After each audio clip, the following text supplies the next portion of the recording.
Business Growth Talks podcast is created and hosted by Mark Hayward.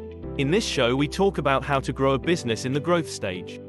The growth stage is often marked by rapid developments, increased revenue, and an escalating customer base.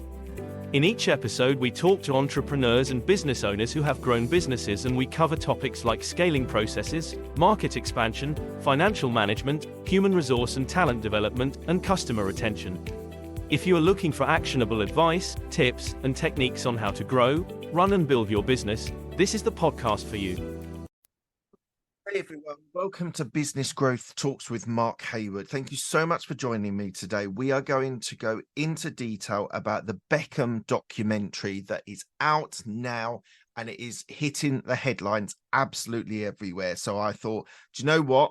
I need to be able to talk about this. So I'm going to share some of my thoughts about the documentary. I've seen all of it.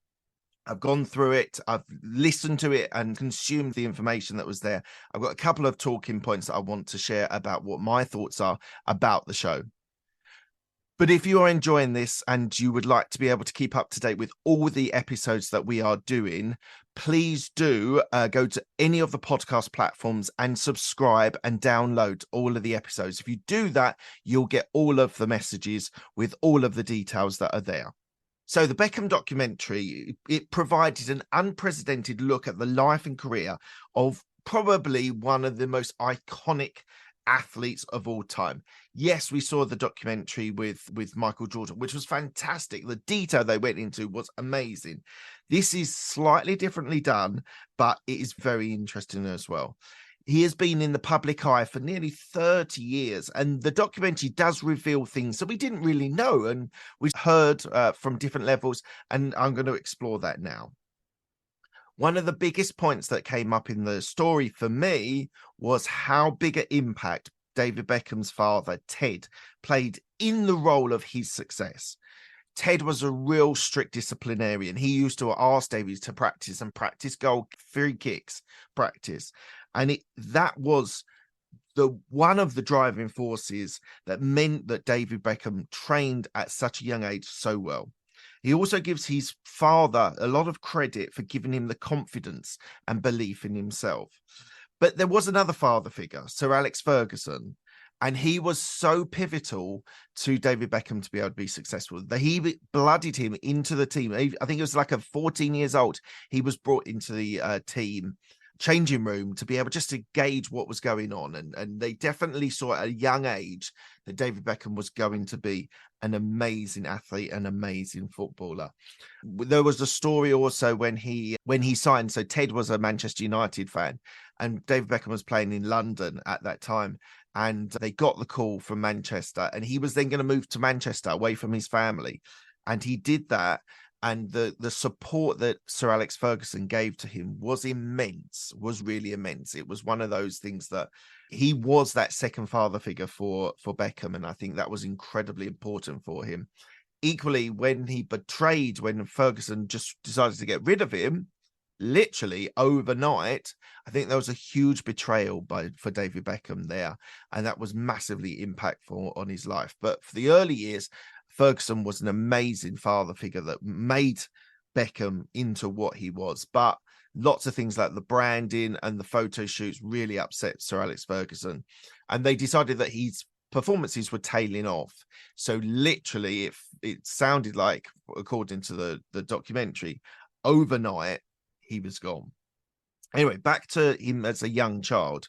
He would often practice for hours and hours after school and at weekends. His dedication paid off when he was signed for Manchester. It was 17 years old that he was signed up. But that obsession that he had actually infiltrates lots of his other life now. So he is incredibly clean. His clothes are immaculate when they're hanging up. He does lots of cooking, which was interesting. And he was just obsessed with having it completely clean afterwards. I think that obsessive behavior meant that he would practice over and above what the normal footballer might do. The other interesting thing was his relationship with Victoria Beckham, Posh Spice. It was a major turning point in his life. I love the thing he's heard that I think it was Sporty Spice and Posh Spice were there. And he was like, I'm going to marry that woman. It's so cliched. But They met in 1997 and they were married quite quickly after that and had their first child very quickly. It was massive for him, that turning point. She was an extra level of support, which he didn't have, to give him a different viewpoint. Now, lots of football fans might say that she impacted his life too much, and there was this obsessive behavior that he would go and visit her for drive like 5 hours or 4 hours from London to Manchester to London, see her for 3 or 4 hours and then drive back. They definitely were a couple, a solid couple, which was really interesting. It was controversial at the time. Two biggest stars in football and in as a Spice Girl, but there was something very lovely about their relationship. It might not suited everyone, it might suits everyone, but there was a lovely sort of connection there that they had, which I thought was really interesting. Beckham's career was marked by huge highs and equally huge lows. He was an amazing player for the early years in Manchester United. He was incredible. Free kicks, shooting from the halfway line and scoring. He would do things that a lot of normal people could only imagine doing. He was an incredible footballer. I think that's sometimes forgotten because he is this brand, because he is this personality. They actually forget that he was really exceptional. And they did talk about when he kicked out at Simone, when he flicked his leg a little petulantly and got sent off. The British public should be disgusted with themselves. There was pictures of him. There was things of him being burned and hung. And every match he went to for a long time, he was absolutely booed all the time. But what I found interesting was that, yes, he was booed for basically the 98-99 season, but it brought the team together. And in the end, they won the treble. So they won the league, the FA Cup, and the European Cup. And there's a huge story, backstory. Go and watch the episode. It was really good, talking about the treble winning. But he then moved to Real Madrid, spent some time there.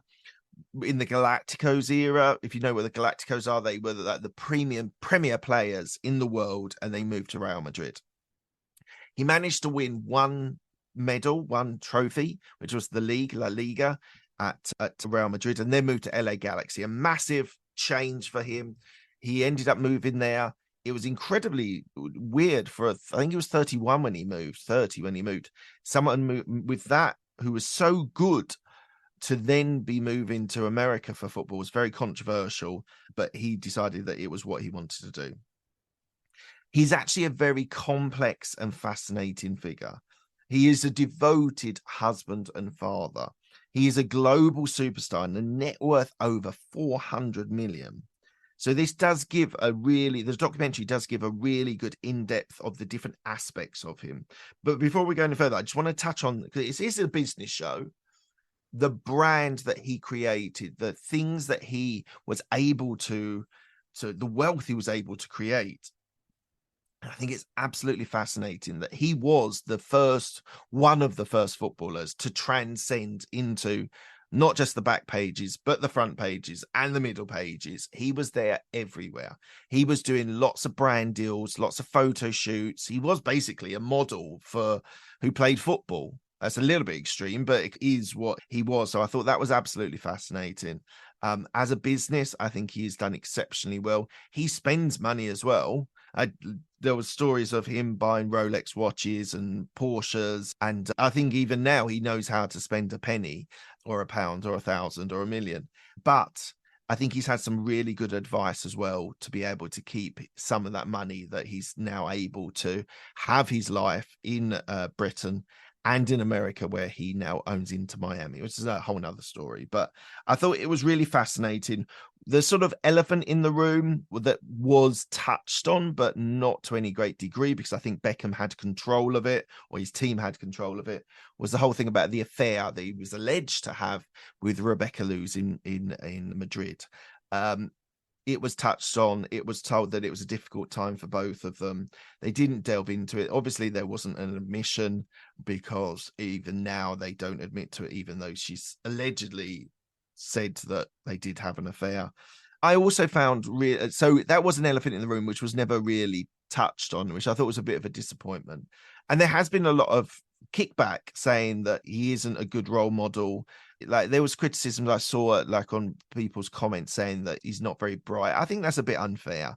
He's come on leaps and bounds when it comes to his communication style and being able to talk in front of camera, whether it's after a match or whether it's talking as a business owner, as an MLS business owner, which is huge. I think that was a little bit unkind, and I think he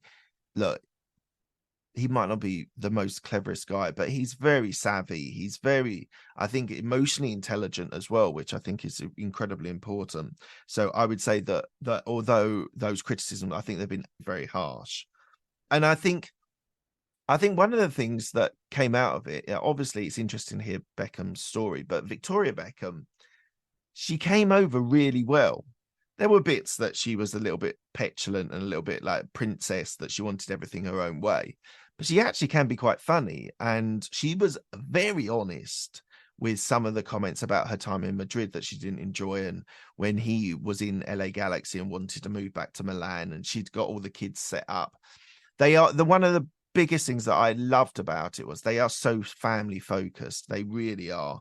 They both love their children. And one of the things David Beckham said at the end was he's grateful and in awe of his children that they are still relatively normal after being the paparazzi attacking them for such a long time. So I think that was very interesting. And I think as a brand, just a recap on the brand thing, I think we've never seen it before. That was the first. That was in the late 90s that he became this brand. And to be honest, did it ever take away from the football? Probably.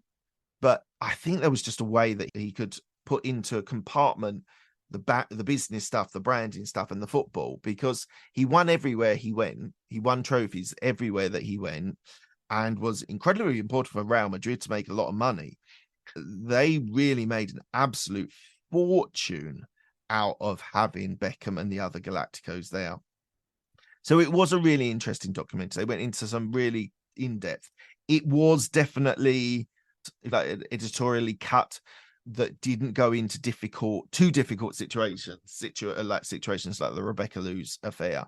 But I think it was really good, and I very much enjoyed it. And I think Netflix are doing some really good documentaries at the moment. As I said, the Michael Jordan Last Dance was exceptional as well, just to get an insight into that person. And I think this is another one which has been really well done. And I expect there to be future ones, hopefully just as interesting and just as exciting as that one. So that's my view on the David Beckham show, on the documentary. If you are enjoying this, please do think about going to all the podcast platforms, anyone that you want, and click the subscribe button there. Really appreciate it. You'll then get all of the episodes whenever they're released, will be going onto your phone or onto your laptop. So thank you very much for joining me today. I really do appreciate you, and on to the next one. Thank you for listening to Business Growth Talks. This podcast is released every Monday, so don't miss an episode by subscribing to all podcast platforms, including Apple and Spotify. Have a great day.